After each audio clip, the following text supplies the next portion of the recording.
Hello, everybody. Good afternoon. Happy, what is it? Tuesday, September 2nd. Thank you so much for waiting. I had a relevant excuse for being late. I just got an automatic email from United Nations denying me accreditation to the UN General Assembly. And just for you to paint the picture, I have 27 events scheduled on record, off record, with ambassadors, with different missions all around the assembly. And so they don't want to let me on the premises of the UN headquarters. So essentially, I wouldn't be able to attend these meetings. So I called them and I said, what is the reason for it? Because I covered G7 and NATO and G20 and UN before. And they said, oh, there's no reason stated. I said, no, it just says denied. I said, what happened? Well, email us. We can't tell you the reason. Very much politically motivated, whatever that is. Is it Trump administration? Is it Russia? Is it China? Who is it? If I were to pinpoint, I would say Russia. Because I know that there are Russians at the UN Secretariat. That's the tall building, because we're familiar with the round one. That's where the assembly is and the Security Council underground.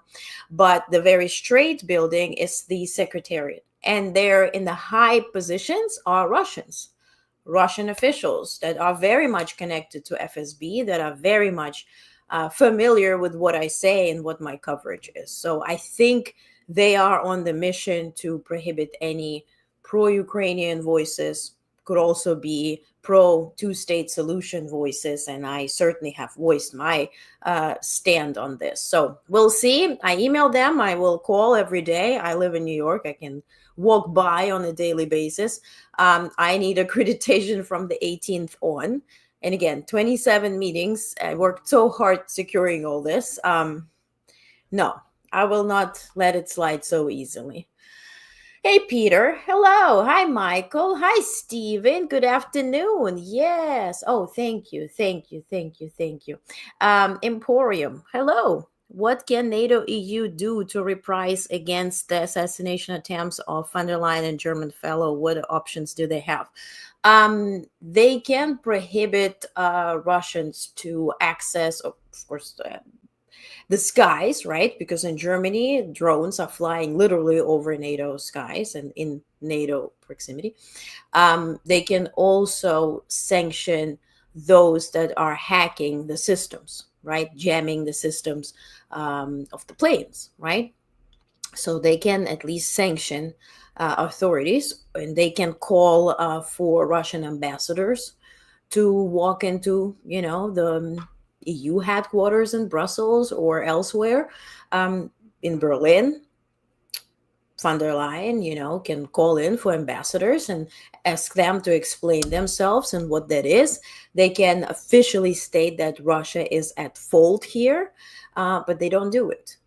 The thing that I saw today, and I didn't include it in the daily briefing, which I guess you did read, right? That's why you're referring to it. Or perhaps you have heard it elsewhere. But I got so discouraged reading this. Where is it? I took a screenshot of it. Do I have it? I don't know. Maybe I'll find it. Anyway, it was the European Union essentially stating that I have it here. The European Commission confirms that threats and intimidation are a regular component of Russia's hostile action. So there's nothing new. Well, certainly not act like that, because if you are projecting weakness, you will get more of that weakness. Hi, Jared. Good afternoon. Hi, Martha. Yeah. Oh, really? The best part? That's my best part, too. Hey, Michael. Yeah, and then Important says, thanks for looking at my question. Lifelong Republican here, very happy to support the pre-democracy movement or pro-democracy movement. Any way I can do to stop my felonious party. Oh, well, thank you. And thank you for recognizing the work, and thank you for being here. And honestly, I had this bright idea when Trump came into power in January, and I contacted Republicans, the actual Republicans, to have interviews, as much as the Bush himself, and his team, Romney, like others. And I said, can we talk about democracy? Let's not talk about Republican, Democrat, or whatever. Let's talk about the the foundation of the United States. The reason it was built, the way it was built, what do we see under, the term United States? What is it? What do you stand for? And all of them were afraid to speak. So for that reason, that series that I was envisioning, us talking about democracy and sort of uniting behind the idea, what United States is at core, sort of failed at that point because people don't want to talk. As much as I have reached out to a variety of Democratic leaders, and especially those who worked with Biden and for Biden and within Biden administration, and they all are very cautious not to talk and not to speak. So we'll have a different approach, and we'll get politicians, but we'll get it for the Sunday edition. And I'll explain it tomorrow once I have phrased everything that I want to say.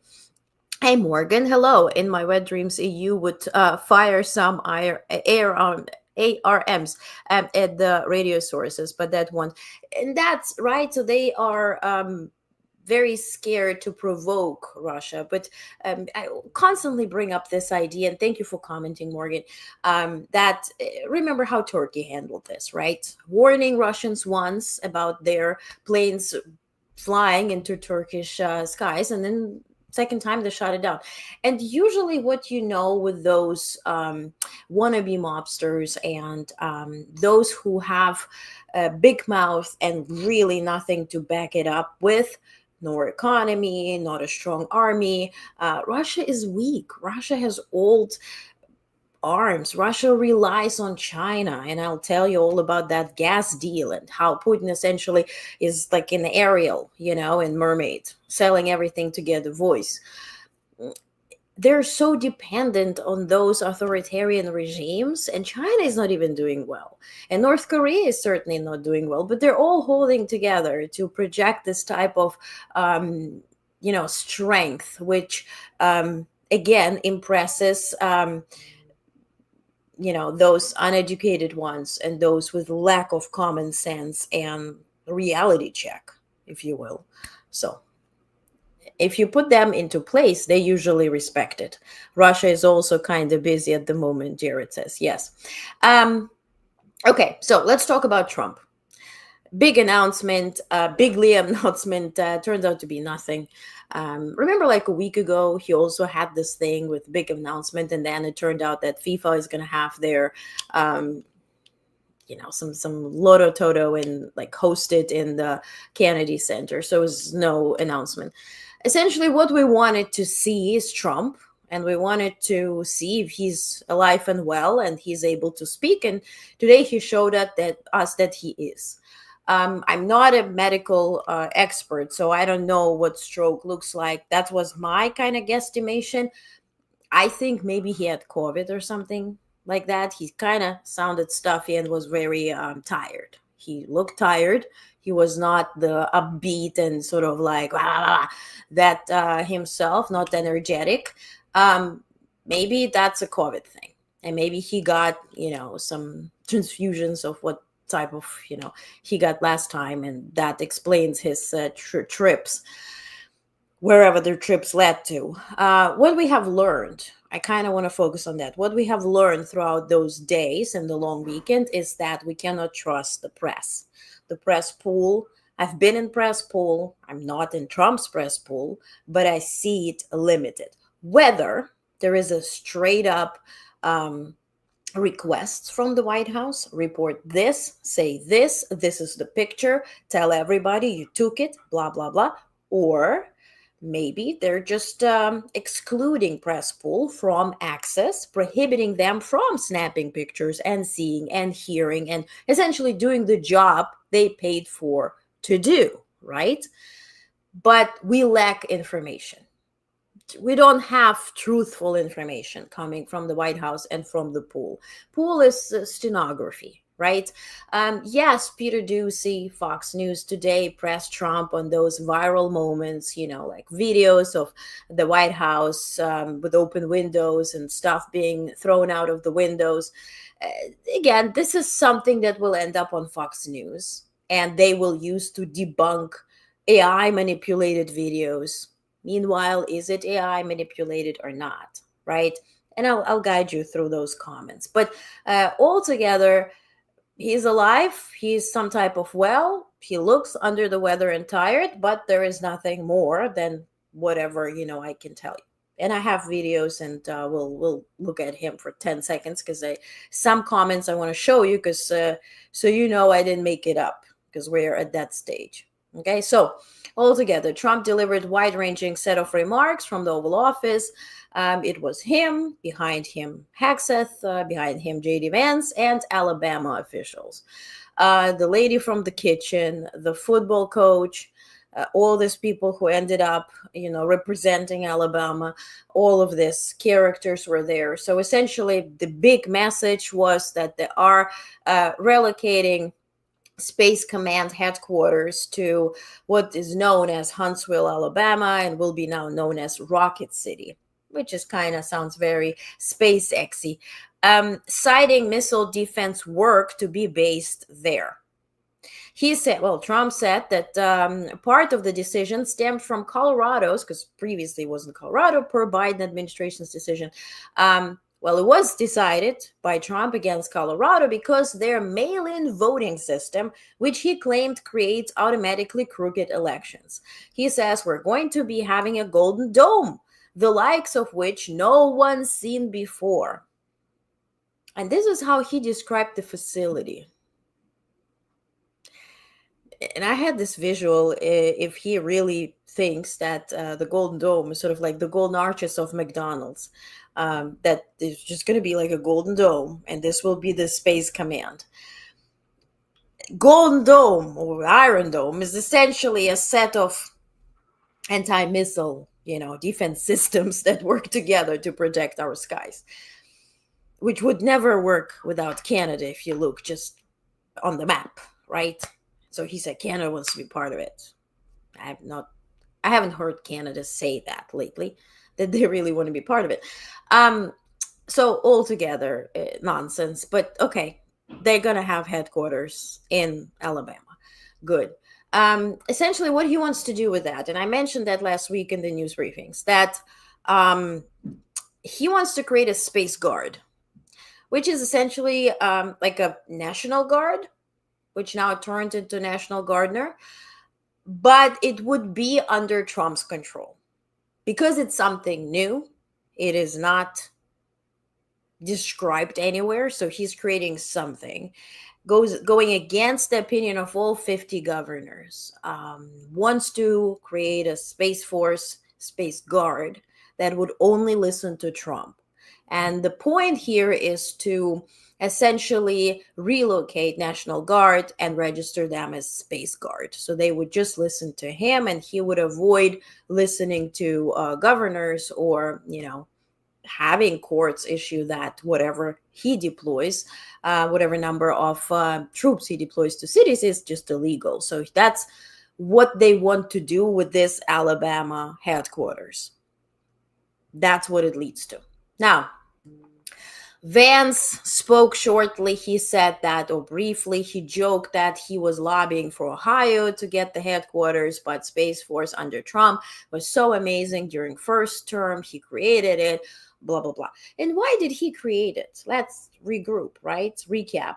In the first term, during Trump's first term, this was a way to allocate billions of taxpayer money, billions of dollars to SpaceX, right? They signed, I think it was like 20 or $21 billion contract over the years to allocate this money to SpaceX through this Space Force. And this was a way, remember that picture with Trump and Musk standing next to him? And then later Trump shared that he wanted money so badly that if I would have asked him to drop on his knees, he would have done it. This was exactly the moment when this Space Force was created. So all of that is just part of, or a way to allocate money to Palantir, right? Now with Peter Thiel, of course, to Musk's SpaceX, but also to Blue Origin, right? Since Amazon has donated $1 million to this inauguration fund, and Bezos is very pro-Trumpy. Yeah? Bezos is also buying, rumored to buy Vogue and Condé Nast, and to put, Melania on the cover, and certainly his now wife on the cover. So all of that is part of one family, so to speak. Now, as to military and security and domestic deployments, Trump said he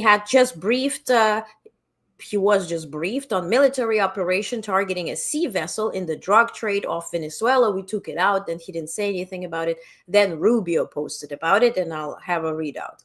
On domestic deployments, Trump called Washington, D.C. a safe zone thanks to National Guard presence, and described Baltimore as one of the most unsafe places anywhere in the world. Then he called Governor Newsom. He said that he might be in need to deploy the National Guard again to LA because otherwise they will end up not having the Olympics there because they're such a shit show. Has nothing to do with reality.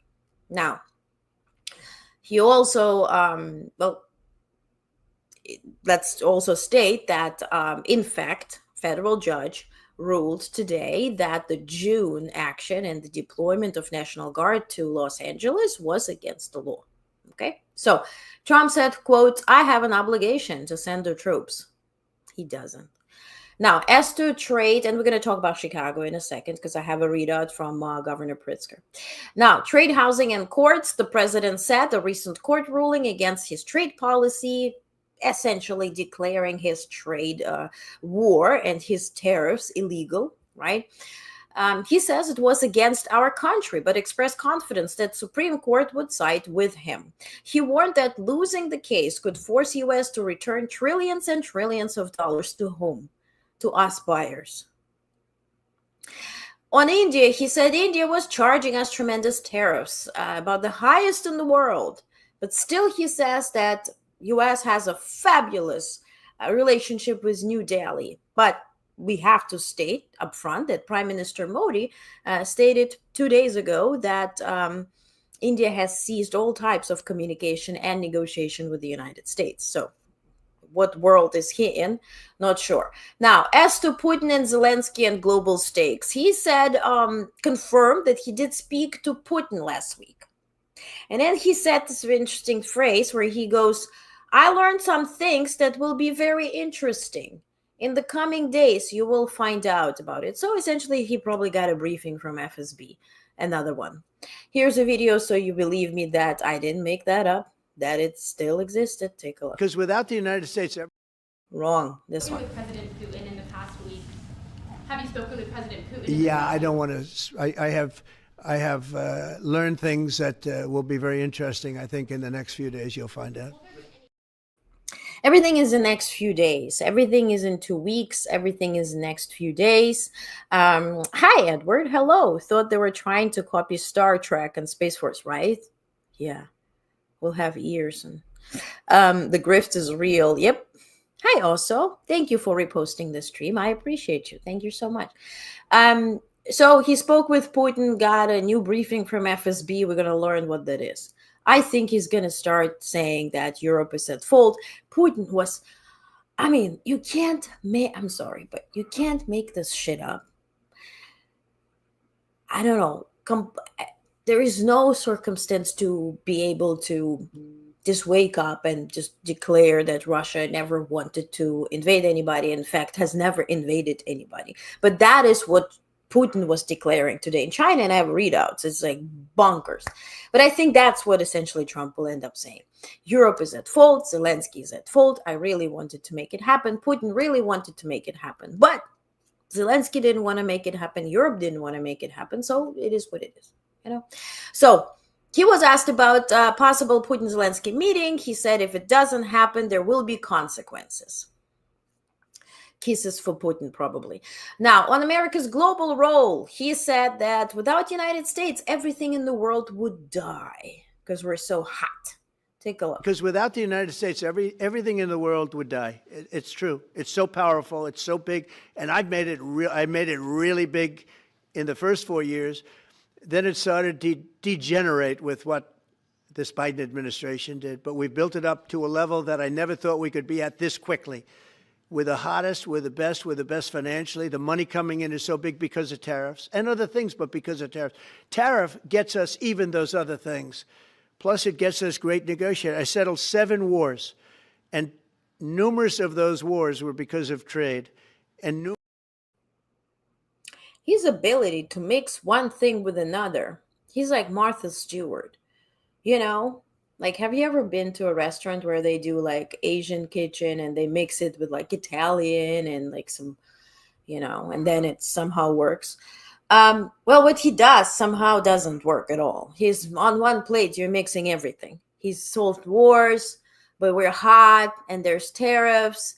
Tariffs are illegal, but there's hot, trillions of dollars, tariffs, wars, and nobody follows up.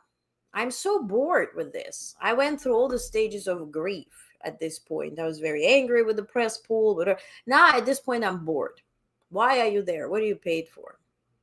For what? Just sitting there? Anyway, so some offbeat moments. Fox's Peter Doocy asked Trump about the rumors that he died, and Trump said, well, I have no idea. They wondered if I was okay, but I didn't hear it to that extent. And then he said, oh, I saw it, and then I didn't see it, and then I saw it, and then I didn't see it, and it was all this dance. Then Doocy showed him the video of folks throwing stuff out of the White House, essentially Lincoln bedroom, and Trump said this was fake because the windows are sealed, 600-pound windows. There are so many phony things. But then he added, if something really bad happens, just blame AI. I think that's the main takeaway. Now let's talk about Putin and Xi. They met for the summit for 2 days, and then they relocated to Beijing, and then tomorrow will be this big military parade featuring 10,000 Chinese troops, Russian troops rumored to be there. What type of Russian troops? I mean, they're lacking in Ukraine. Do you think they're going to go to Beijing? I don't know. But anyway, so before the parade, Putin and Xi had a variety of meetings. One of them was this tea meeting. This is a setup. We have a 5-second video.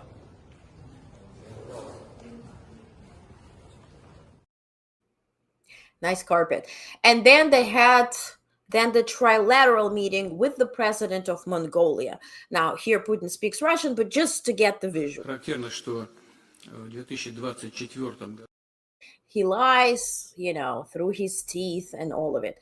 This is, the big thing, trilateral meeting with Xi and Putin and Mongolia. Now, essentially, Xi described Russia and China as the main countries in World War II, the main winners in World War II.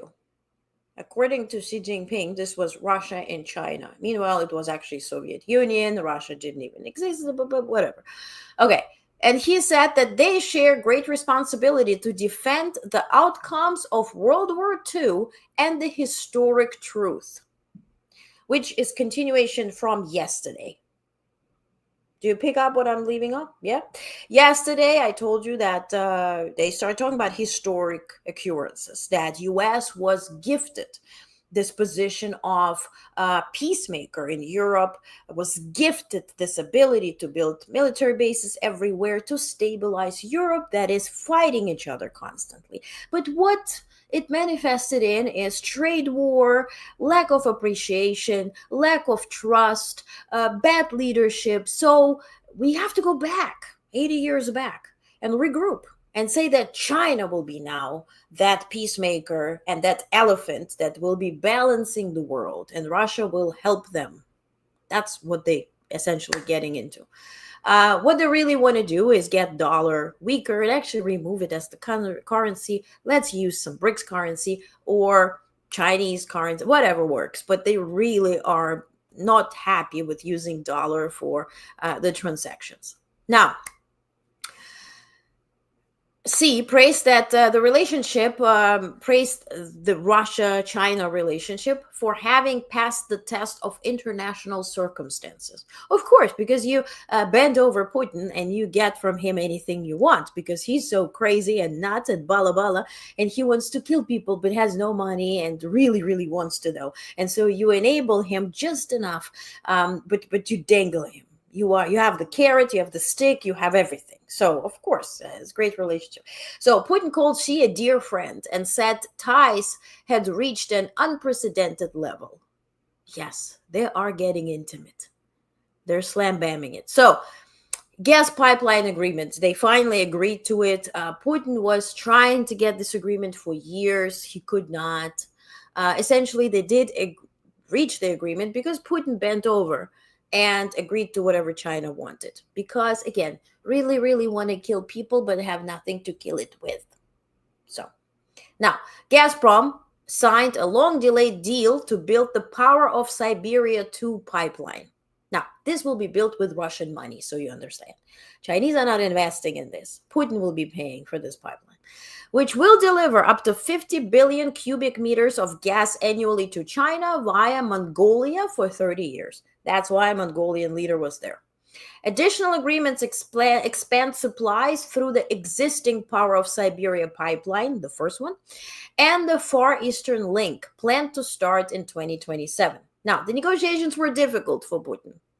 Beijing demanded ultra-low prices, nearly equal to Russia's domestic market pricing, which Moscow had initially rejected and then accepted.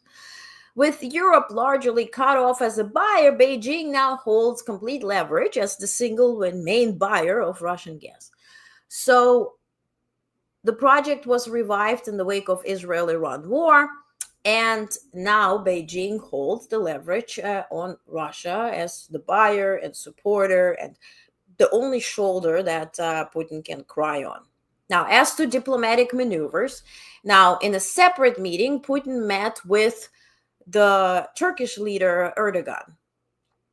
Turkey, part of NATO. Yeah. Putin credited Ankara with advancing 3 rounds of direct Russian-Ukrainian negotiations, which they did since May, saying Turkey's special role would remain in demand. Meeting with Slovak Prime Minister Robert Fico, European Union, who traveled there to bend over, and so Putin bends over to Xi. Everybody else bends over to Putin, including our dear fellow. So in that conversation with Fico, Putin said, quote, "Any reasonable person fully realizes that Russia has never had, does not have, and will never have any desire to attack anyone."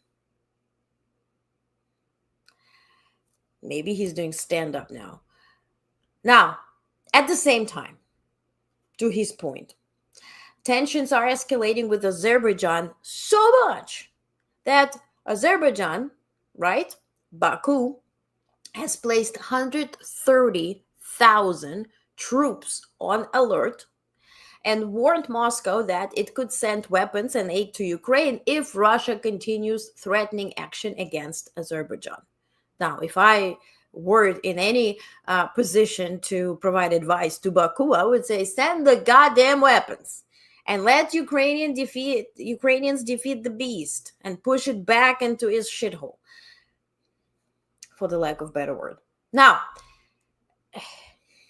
again, to the point of shithole. They also are very reckless when it comes to ecological consequences of their stupid actions. And I'm talking about Russia and Russian authorities. Just hours after reportedly attempting to assassinate, I will have actually, let's talk about it since I already previewed it. Okay, so Russian media reports that a massive oil stain is drifting toward Crimea following a leak in Novorossiysk port on August 29. And I do have a visual here. This is the leak that is traveling to Crimea. So the spill reportedly consists of at least 10 tons of oil products released from a Russian tanker. The slick is now moving across the Black Sea, raising fears of environmental damage along occupied Crimean shores. This is not the first such incident. Remember last winter, mazout spills from damaged Russian tankers polluted the Black Sea, sparking concern about Moscow's aging fleet and poor environmental safeguards. Play dumb games, win dumb prizes. Now, what I started reading and sort of, that is what you guys brought up as we began talking today about the assassination attempts. Let's call a thing a thing. If you, the president of European Commission is flying on a plane and you hijack the plane, essentially, what are you trying to do with this person? Is an attempt to what? Cause harm of, it has different grades of harm. Maybe you want to kill her or scare her or whatever the case may be. But this is also at this point not a single occurrence. In fact, just hours after reportedly attempting to assassinate European Commission President Ursula von der Leyen, Russia launched another brazen attack, this time targeting Germany's highest-ranking military officer. General Carsten Breuer, Inspector General of Bundeswehr, was traveling by plane when the aircraft was twice subjected to electronic jamming, once over the Baltic Sea, and while crossing Lithuanian airspace. The incidents come amid escalating Russian campaign of intimidation against NATO and EU leadership, raising alarm across Europe about Moscow's willingness to directly target top officials. Now, what alarm do you need? It's already burning. It's already 5-alarm fire. Like, what are you waiting for? Until somebody really, experiencing something horrible? Then you act now. Come on now. Oh, well. Now, as to EU, for the first time, a top European official has acknowledged that, in fact, EU's recent trade concessions with Washington, D.C. and Trump were directly linked to securing U.S. support for Ukraine. So, essentially, according to Politico, European Council President Antonio Costa confirmed that Brussels agreed to 15% tariffs and dropped countermeasures in the trade war with the U.S. in exchange for American backing of Ukraine. And this is, since you don't sign anything and Trump doesn't really, he's known as a taco for, particular reason because he does chicken out. Was it really smart? Costa insists that, then further escalation with Washington would have been unjustified risk. So Europe tries to be extra careful with Trump and whatnot, but at least get his signature. He loves doing that signature. At least get it that he will be providing aid. And essentially, he's not providing aid. He's selling you stuff and adding 10% markup. So that's what you negotiated. As to Germany, Hungarian Prime Minister Viktor Orbán, escalating obstruction of EU policy on Ukraine is now being viewed in Berlin as a direct security threat. Good. Guten Morgen. Germans are waking up. Very nice. According to investigative outlet Atlasko. I think it's Hungarian outlet. Germany is reportedly considering freezing 43 billion euros in EU funds allocated to Hungary and supporting the suspension of Budapest's EU voting rights under Article 7 of the Lisbon Treaty. We just talked about it yesterday, that Hungary is a receiver. I was explaining to you yesterday and on Friday, I think, that in EU, you have the givers and the receivers, and Hungary has been receiving aid. So why grant them veto power if they are on the receiving end and they're going against the EU vision and what it stands for? So EU leaders are also exploring mechanisms to bypass Hungary's veto power, which has repeatedly stalled collective decision on aid to Ukraine and sanctions against Russia. This is very much connected to the frozen assets and the profits of frozen Russian assets too. Now, as to Finland, Finland joined NATO recently, quite recently compared to others, but their Air Force had a specific symbol that in fact they had since 1918, and they claim it had nothing to do with Germany, but ultimately because it was so uncomfortable for other forces when they trained with the Finnish Air Force to see the signs and symbols. Now finally Finland agreed and announced that they will be removing swastikas off of their Air Force flags.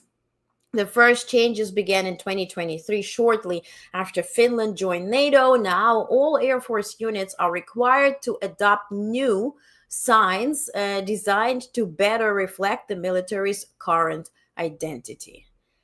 Pretty interesting. I was not aware they had blue swastikas all over the place. Okay, so national news. Pentagon assigns military lawyers.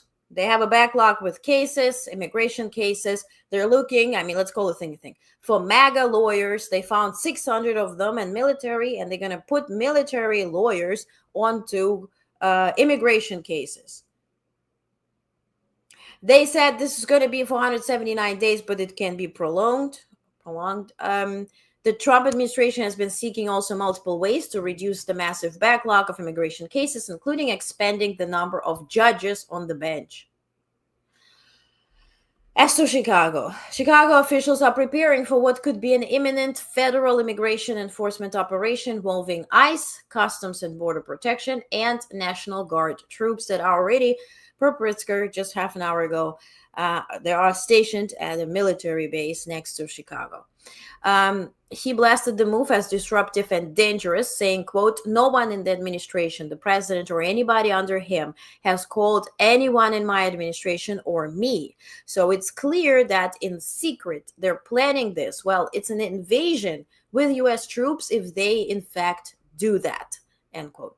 Chicago Mayor Brandon Johnson signed an executive order directing the city departments to resist coordinated efforts from the federal government that would violate the rights of residents. The order also demands President Trump to stand down from sending troops into the city.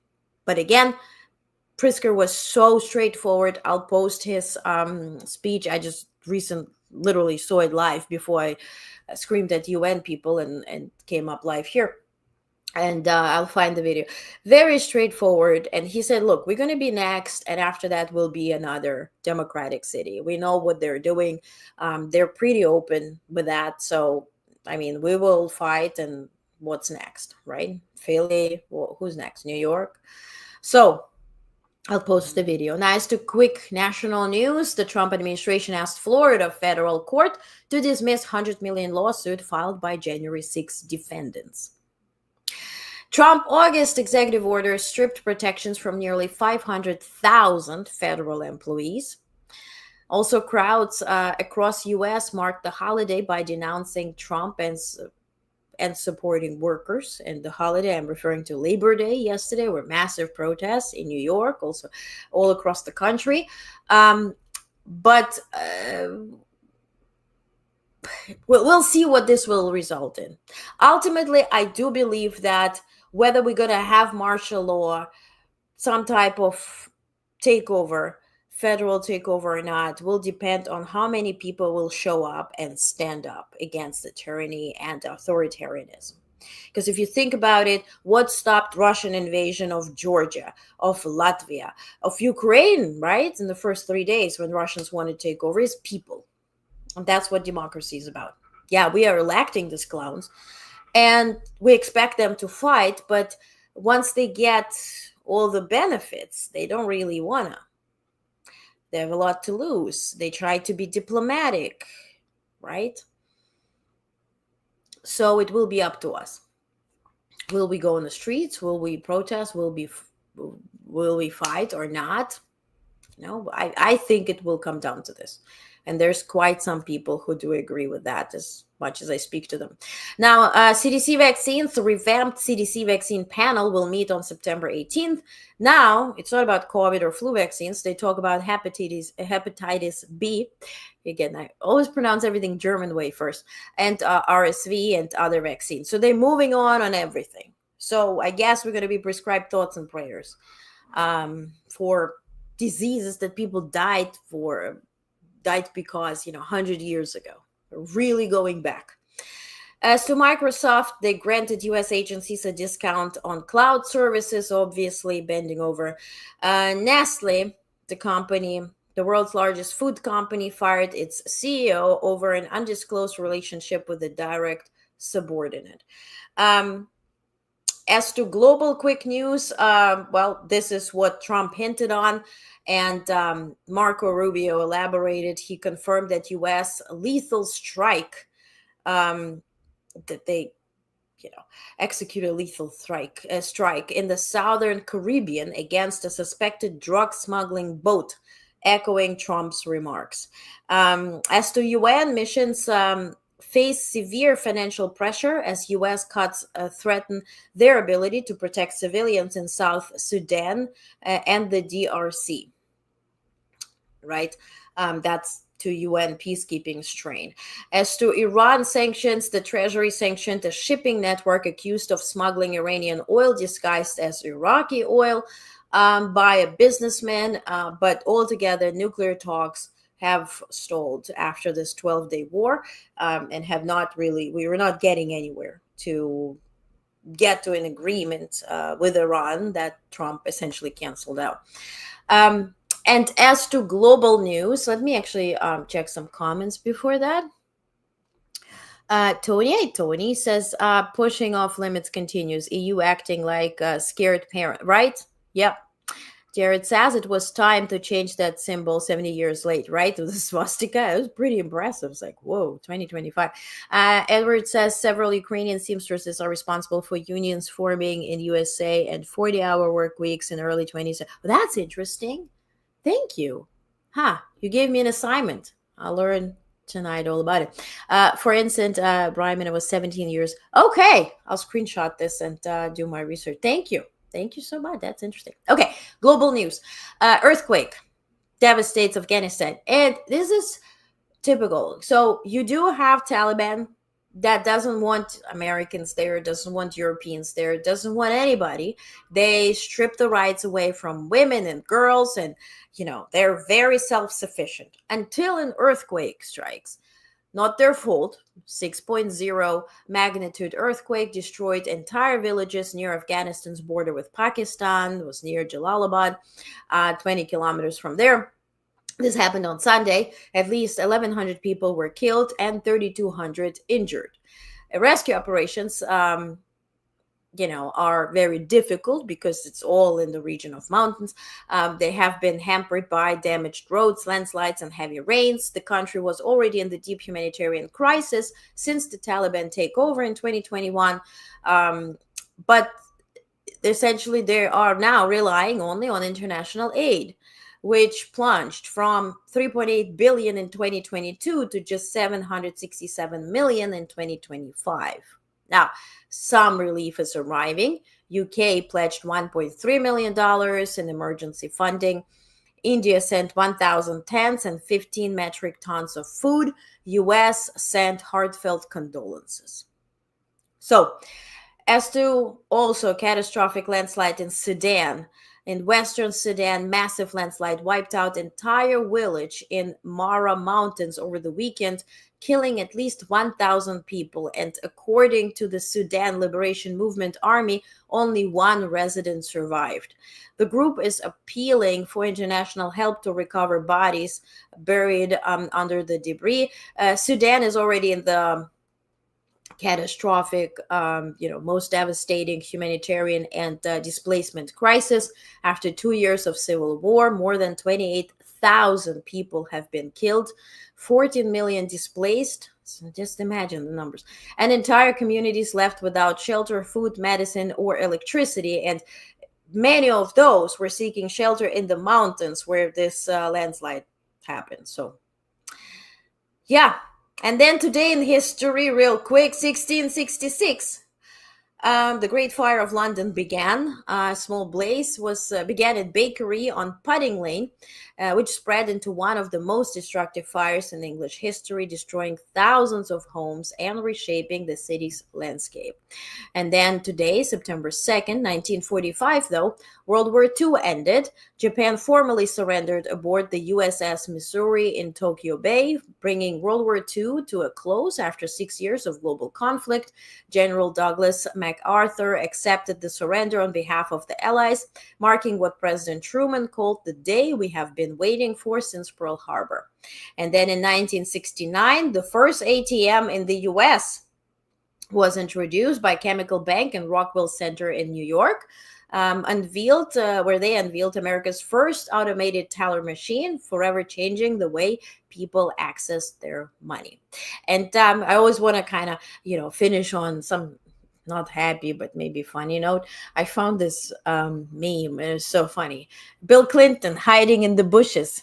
It's the best thing I've seen in a while. It's cute. Bill Clinton hiding in the bushes. Yeah.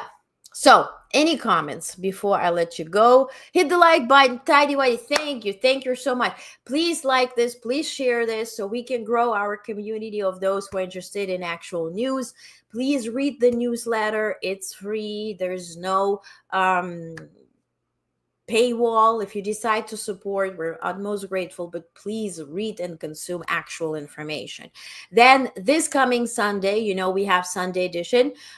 We'll premiere first episode where we will be meeting, all of us, and learning from the director of Rarick Museum in New York City, very much connected to history, Russian history, and what Putin tries to do with this. So it will be entertaining, interesting, and I hope it will spark your curiosity to learn more and really explore factual, historical events. And so this will be premiering this Sunday, and we'll continue with that because there's so much happening that is affecting our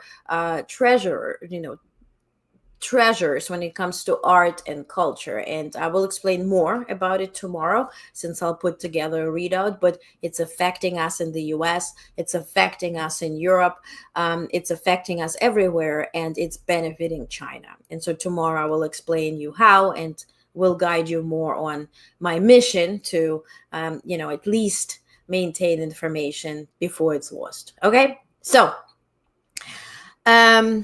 all right, April says, Kelly. Oh, thank you for reposting the stream, April, Kelly. Thank you so much. Thank you, Peter. Thank you, Tony. I appreciate it. Thank you so much. Hiding in the bushes, right? That was so funny. It was dumb, but funny. Michael says, climate change will make all countries choose whether to fight or help each other.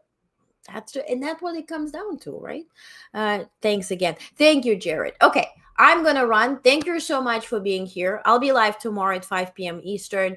What are we expecting? Oh, the military parade in China. So I'm going to show you all the hoopla and whatever Trump does or does not tomorrow. And we'll learn more on what European Union, by the way, also Coalition of the Willing, they're meeting on the 4th of September, which is the day after tomorrow. So, and Zelensky will be meeting with Fico and, who met with Xi and Putin. And so that is happening then in Paris this week. So some things to look out for. But again, keep your head on a swivel. Shut down the news. Most of it is noise. Most of it is bullshit. Anyway, so consume what makes you smarter, more curious, and upbeat. Okay? Because your energy matters. All right. Thank you for being here. See you tomorrow. Have a safe night.